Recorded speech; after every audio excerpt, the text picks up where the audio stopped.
Wednesday, 15th of July, 1953. Pentonville Prison, London. A middle-aged man is taken from his cell into the infamous execution chamber. The hangman pinions his arms and legs, places a hood over the man's head. Then, as the clock strikes the appointed time, the hangman throws the lever, and the condemned man free falls through the trapdoor until the rope snaps taut, breaking his neck and ending his evil existence. This man had callously murdered at least 8 victims and had even framed someone else who had been executed for the crimes that they did not commit. Now he paid the ultimate price for his deeds. Today, Descent into Darkness delves into the black heart of John Christie and the Rillington Place murders. Early years. Today's antagonist was born John Reginald Halliday Christie on the 8th of April 1899 in a small village near Halifax in the West Riding of Yorkshire. The family appear to have been highly active, given that John was 6th of 7 children. Sadly, his father, Ernest, was a highly domineering man whose only regular emotional response towards his children was to beat them when they dared to step out of line. John, who preferred to be called Reg by those who knew him best, also had a highly troubled relationship with the female influences in his life. His mother would dote on him, whilst his elder sisters would frequently bully him. One of the earliest profound events in his life occurred in March of 1911, when he saw the body of his dead grandfather, David Halliday, who had been laid out in the family home as part of the traditional wake. For him to have been exposed in this way to the concept of death clearly had an adverse effect on his young mind. His grandfather had been very similar to his dad in the way that he treated the family children. Christie would later comment that seeing this formerly figure of fear for him gave him an immense feeling of power and satisfaction at having ridden himself of one of the abusive family members. He showed great aptitude during his school years, displaying a great love for mathematics, history, and even practical subjects like woodwork. An IQ test later revealed that he was well ahead of the curve at 128. However, like so many intelligent children, his smarts came at the cost of social interactions. He was certainly not a popular lad amongst his peer group who tended to avoid him, dubbing him a queer, meaning strange, lad. When he left school in 1913, he immediately entered the working world with a job in a cinema as a projectionist.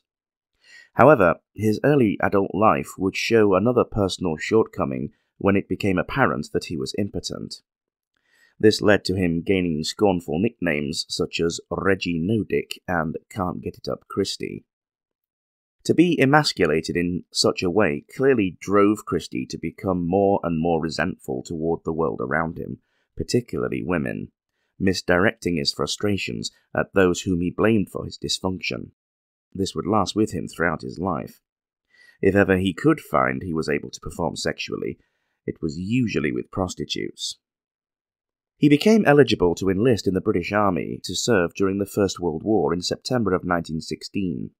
In April the following year, he was assigned to the 52nd Nottinghamshire and Derbyshire Regiment and was sent over to fight in France as a rifleman. Then, in early 1918, he was transferred to another unit to work as a signaller, a much safer role than he had previously.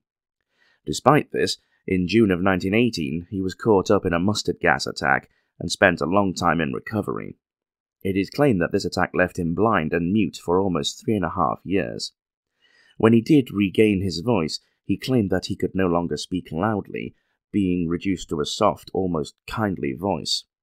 But some have argued that he was greatly exaggerating and using it as an excuse to malinger and avoid duty, a form of attention-seeking that we would today call an histrionic personality disorder. Given his previous troubled life, it is highly likely that he had developed this as a consequence.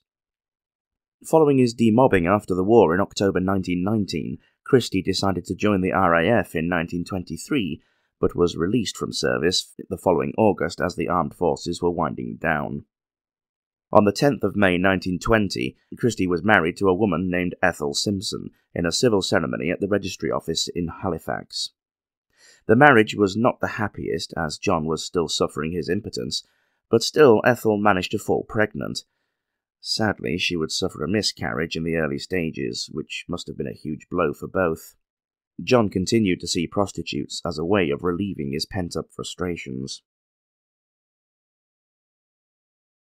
Career criminal and emerging violent streak. Christie had taken up a job of a postman upon his return to civvy life, but this presented him with a golden opportunity for petty crime. He was convicted in 1921 of 2 counts of stealing postal orders. For those of you not in the know, a postal order is almost like a gift card, in that the order can be redeemed for a stated value in cash. Pretty much any amount can be requested. For these offences, Christie was imprisoned for 3 months in Manchester's infamous Strangeways prison. He would be convicted again in early 1923 for violent conduct and obtaining money under false pretences. These further offences would earn him a year on probation. This would lead to he and Ethel separating the next year. She moved in with some of her family in Sheffield, whilst he moved down to London. But it seems that he would still not learn his lesson, as only that same year he was convicted on 2 counts of larceny, netting him a combined prison term of 9 months in HMP Wandsworth. After his release, he took up a job as a lorry driver, and was living in Battersea with a woman named Maud Cole. I was unable to tell if this was simply as a lodger or if they were romantically involved. Regardless, he was convicted of assaulting Maud with a cricket bat, for which he would receive 6 months' hard labour in May 1929. Then, in November 1933, he was convicted yet again, this time for theft of a motor vehicle, landing him back in HMP Wandsworth for a further 3 months. After this stint in the chokey, John and his estranged wife Ethel had managed to reconcile their differences, and by 1937 the newly reunited couple moved into the top-floor flat of No. 10 Rillington Place in the London borough of Notting Hill, a brick-built end terrace. This was located very close to the Metropolitan line of the London Underground network, which, being only a subsurface line, caused constant noise and rattling within the property whenever a train passed beneath.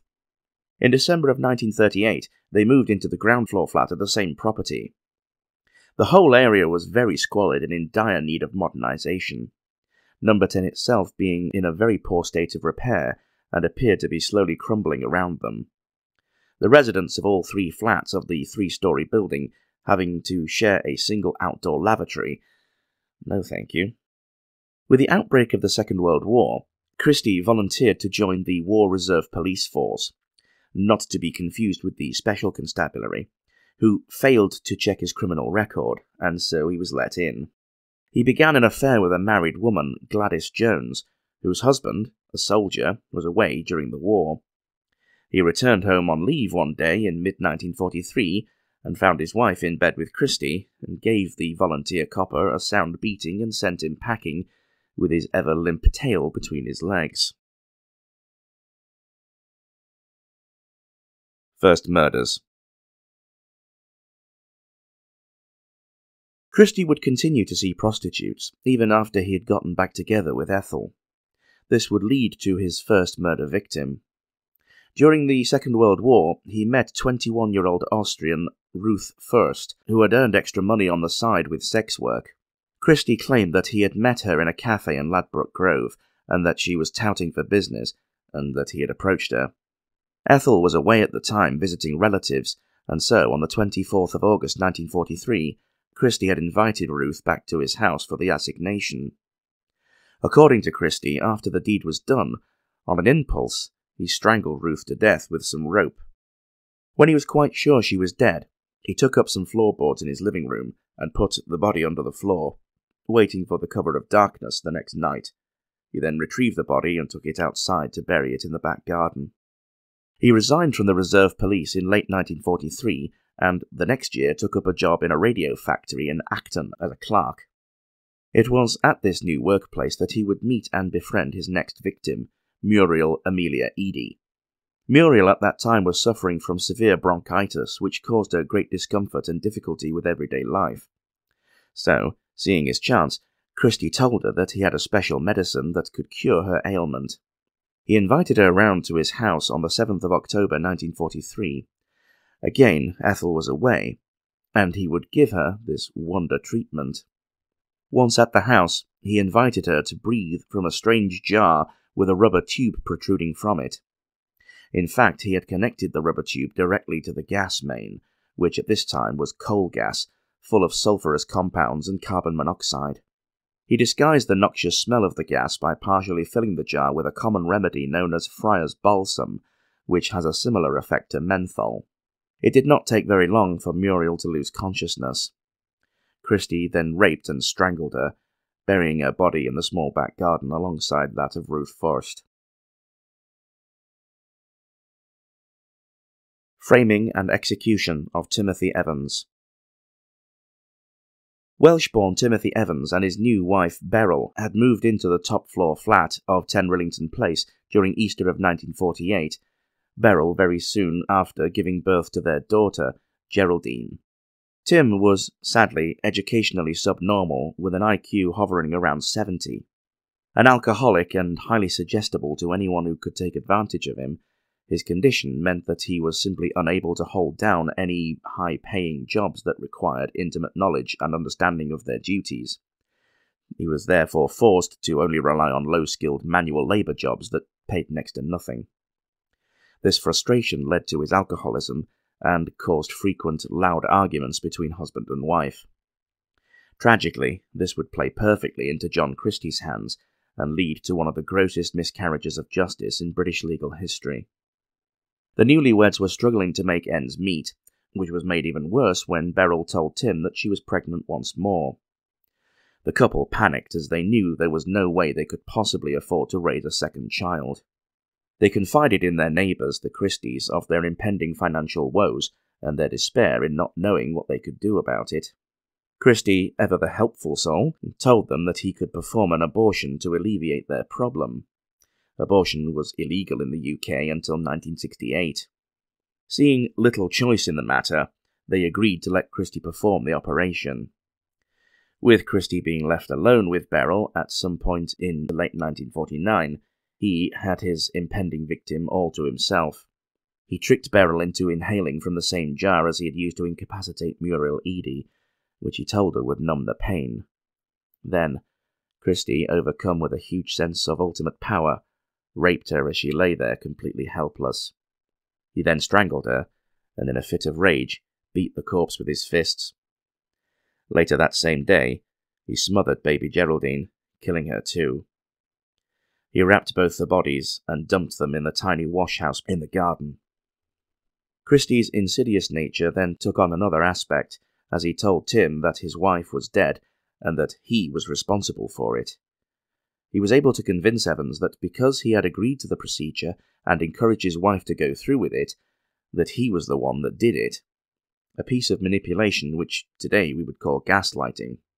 Christie advised Tim that he should go on the run and leave baby Geraldine with him and his wife to look after. Evans took off and returned to his hometown of Merthyr Tydfil. A few weeks later, on the 30th of November, Evans walked into a police station and informed them that his wife was dead and that the circumstances were suspicious. Initially, he gave a statement that Beryl had died because of Christie's attempted abortion, but, in a shameful piece of appalling police behaviour, under further questioning, after the discovery of the bodies of both his wife and baby Geraldine, Evans was coerced into altering his statement that turned into a full confession that he had in fact killed his wife.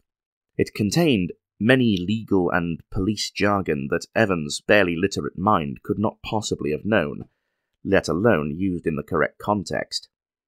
The police investigation into the disappearance of Beryl and Geraldine Evans was nothing short of a farce. An initial search was conducted, including in the garden, but it was not excavated, even though a human femur was found propping up one of the garden fence panels. They didn't even bother to check inside of the small wash-house. Christie would later confess that only a couple of days after the police had finished their first search, had unearthed the skull of Muriel Eady, which he then took away and threw into an abandoned ruin of a house that had been bombed out during the war. A later search in December finally revealed the bodies in the wash-house. Beryl's body had been wrapped in a tablecloth and a blanket. The post-mortem found that Beryl was 16 weeks along with her pregnancy. Both mother and daughter had been killed by strangulation. It is likely that the shock of this awful news is what caused Evans to be easily cajoled into his, quote, confession. Evans was charged with murder and was brought to trial on the 11th of January 1950. The prosecution called John Christie as their key witness, who placidly proceeded to implicate Evans as the one responsible for Beryl and Geraldine's deaths. The defense attempted to cast aspersions on Christie's character by bringing up his extensive criminal record, but the prosecution argued that his last offence was many years ago, and that since then Christie had led a law-abiding life, and that he was clearly a reformed character. The 3-day trial was very one-sided, with key evidence not even being made available to the jury. One of these being the testimony of 2 workmen, who stated that they had seen no bodies in the wash-house when they were there several days after it was alleged they had been killed. They had been using the wash-house during their work, and had thoroughly cleaned it just before they had left. The jury took only 40 minutes to find Evans guilty on 2 counts of murder. An appeal was made before a grand jury, but the 3 judges dismissed it. On the morning of the 9th of March, 1950, Timothy Evans was hanged in Pentonville Prison by infamous British hangman Albert Pierpoint. He was only 25 years old. The killing continues. A further 3 years passed following the trial of Timothy Evans, with John Christie not committing any further murders during that time. Perhaps he was laying low, waiting for the dust to settle. He had changed jobs once more, still as a clerk, but this time he worked in Shepherd's Bush at British Road Services. But Christie could not deny his evil tendencies forever. On the morning of the 14th of December 1942, he suddenly turned to his wife in bed and mercilessly strangled her. After this, he began selling various items from around the house to make some more money, including a lot of Ethel's former possessions, and even forging a signature to withdraw all the money from her bank account. 3 more victims would follow in the wake of Ethel's murder, although details are scant. On the 19th of January 1953, he met and murdered Rita Nelson, a 25-year-old prostitute. On the 25th of February, he befriended Belfast-born and 6-month pregnant Kathleen Maloney in Ladbroke Grove, and lured her back to Rillington Place. She was 26 years old. Christie's last victim came only 2 weeks after, in the form of Hectorina McLennan, whom he met in a cafe. She was living in London with her boyfriend named Alex Baker. Once again, somehow, McLennan was coaxed to come back with him to the infamous address, and was never seen or heard from again. Christie even met several times with Baker, putting on a facade of worry about the whereabouts of the young man's girlfriend, even helping to search for her. Baker returned a few more times to inquire if Christie had heard any further news, but of course he had not. Eventually, Baker gave up his vain search. Christie kept small mementos from each of his victims, in the form of their pubic hair. All 3 of these final victims were overcome by carbon monoxide poisoning before being subjected to rape and strangulation with a ligature. Some have suggested that Christie was a necrophiliac, but it is impossible to be certain as to whether the rape occurred before or after death. Nevertheless, it is still a glimpse into a twisted mind and despicable actions of a pathetic excuse for a man with a god complex.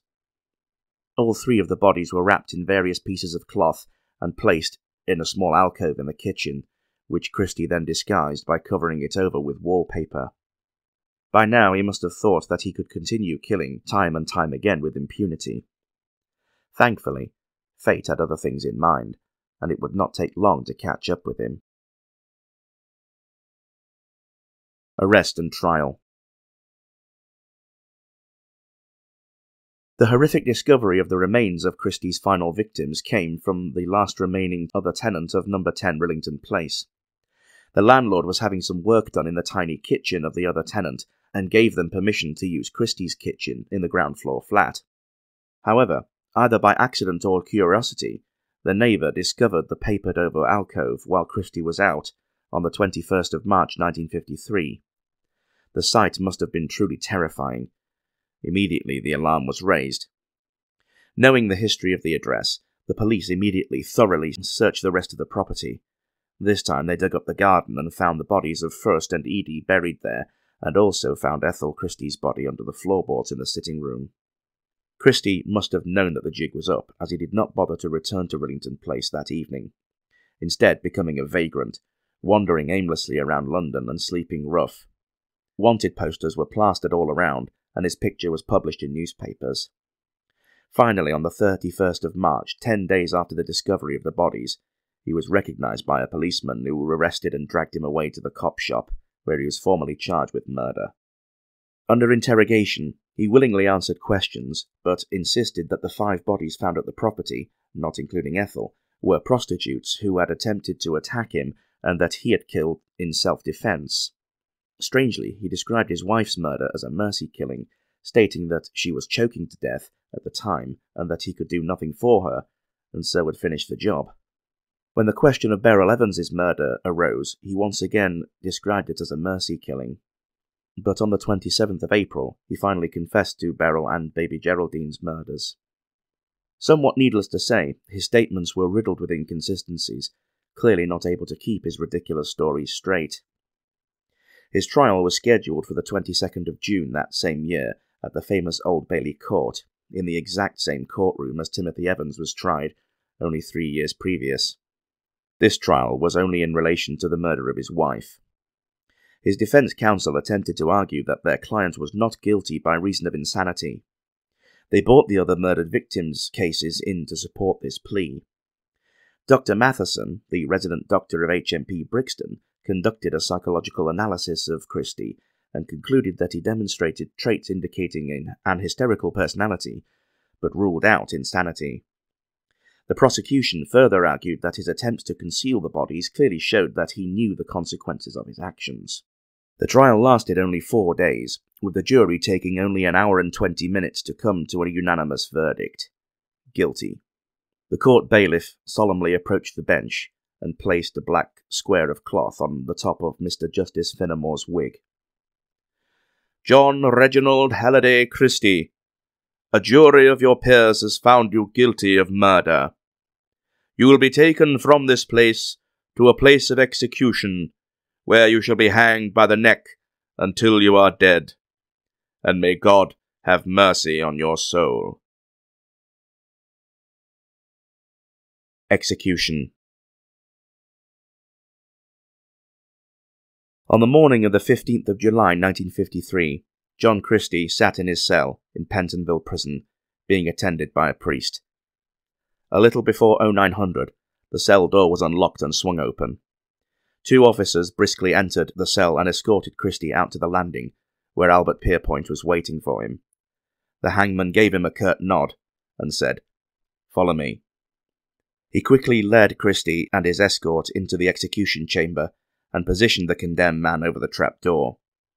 Pierpoint and his assistant then pinioned Christie's arms and legs before placing a canvas hood over his head, and then positioned the noose about his neck, with the eye of the rope firmly behind his right ear. Christie complained that his nose itched, but Pierpoint, in a low voice, coldly replied, "It won't bother you for long." Then, the safety bolt was removed from the lever, and on the stroke of 0900, without a word, the lever was pulled, and Christie dropped through the trap-door. The rope snapped taut. He was 54 years old. His body was buried in an unmarked grave within the grounds of the prison, remaining there to this day.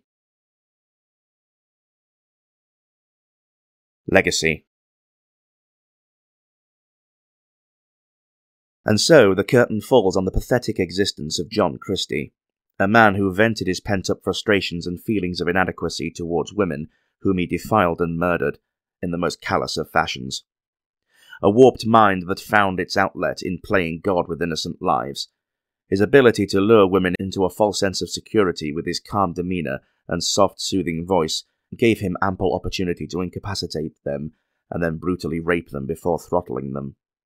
His Reserve Police Service card is now on display at the Metropolitan Police Museum, and a few other pieces of evidence from the trial are kept at the Crime Museum. The houses of Rillington Place were demolished soon after as part of an area redevelopment scheme and brand new houses built, although a gap has been left where number 10 once stood. A small garden now occupies that spot. In the modern day, the small collection of pubic hair that Christie kept from his victims has been re-examined, and questions have been raised that there could well have been even more victims that we are unaware of. Perhaps he had asked for keepsakes from the prostitutes that he saw down the years before he began his murderous ways. Sadly, this is one question that shall most likely remain unanswered. In his framing of Timothy Evans, we see Christie's manipulative side, able to convince not only Evans, but also the courtroom into believing his concocted story and swaying the jury towards a guilty verdict. This is certainly not helped by the disgraceful actions of the police, who quite obviously rewrote his confession to pin the murder firmly on him, and the justice system itself for not allowing all of the evidence to be heard in open court. Little did they know it, but they all played right into Christie's hands and allowed him to get away scot-free for 3 years. It would only be his own carelessness that finally brought the real killer to justice, and his date with Mr. Pierpoint. But this was far too late to save Timothy Evans. Evans would receive a royal pardon in 2003, but outrageously, it was decided not to escalate the case to have the conviction fully quashed on the grounds of cost of such an action, despite the judges concluding that there was no evidence that Evans had killed either his wife or child. And so, technically, the conviction still stands in the eyes of the law. I truly hope that one day in the not-too-distant future, the system will recognise the indelible stain that this miscarriage of justice still has on the public perception of the British legal system, and finally quash it. Thank you for watching this video. I do hope you found it informative and interesting. If you did, please leave it a like and consider subscribing for even more deep-dive content on the darker side of history. And don't forget to click the bell icon to be informed of my new uploads. In the meantime, why not check out my back catalogue to find another video you will like as much as this one. What do you think of John Christie? Let me know in the comments. I do so love reading your thoughts. Don't forget to check out my alternate channel, DID Reads, for even more great narration content, including poetry and short stories. If you wish to do so, you can support DID on Patreon, link in the description, or via the Super Thanks button below. A huge thank you to my current Patreons who help keep these videos coming, proper legends, one and all. And in the meantime, take care of yourselves, and I shall see you on our next descent into darkness.